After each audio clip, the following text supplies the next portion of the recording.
Le temps est long pour les Français, privés de dîner en ville et de verres en terrasse malgré l'apparition des beaux jours printaniers. Si les restaurants et cafés sont toujours contraints à la fermeture depuis de nombreux mois, il semblerait qu'une et certaines gammes de restauration feraient fi des restrictions imposées par l'exécutif.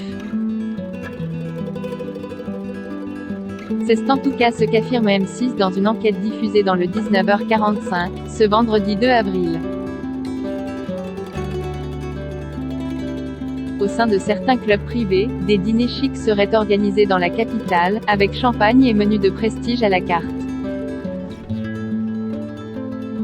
Et d'après l'une des organisateurs, un certain nombre de ministres auraient répondu présents. Ces 2 minutes de reportage, en caméra cachée, ont fait l'effet d'une bombe sur les réseaux sociaux, alors que l'épidémie maintient une pression insoutenable sur les services de réanimation. Face au tollé provoqué par cette séquence, Marlène Schiappa est montée au créneau, ce dimanche 4 avril, dans le grand rendez-vous de CNews, Europe 1 et Les Échos.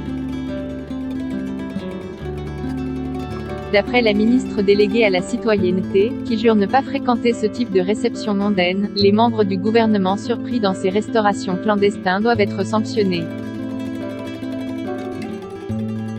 Si d'aventure, il y avait des ministres ou des députés qui auraient enfreint les règles, il faut qu'ils aient des amendes et qu'ils soient pénalisés, comme n'importe quel citoyen, a-t-elle averti, en affirmant que l'attitude de ses participants était obscurantiste. Pénalisé par une démission, ça va de soi, avec une amende, a ajouté la ministre sur Twitter, en réponse à un abonné. Au gouvernement, pas de passe-droit. De son côté, Gérald Darmanin a répliqué, plus tard dans l'après-midi, en brandissant la menace judiciaire. Sur Twitter, le ministre de l'Intérieur a affirmé avoir saisi la préfecture de police de Paris pour vérifier l'exactitude des faits rapportés. En conséquence, les organisateurs et les participants à ces dîners clandestins seront poursuivis, a ajouté le premier flic de France.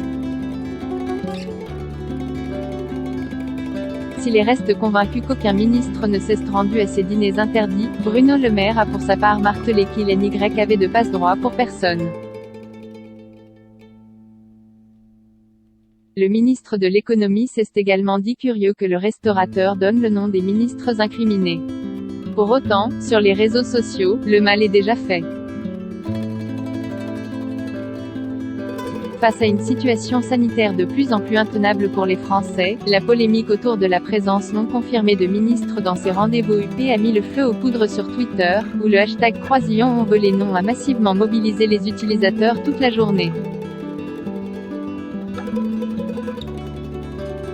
Article écrit avec la collaboration de 6 médias.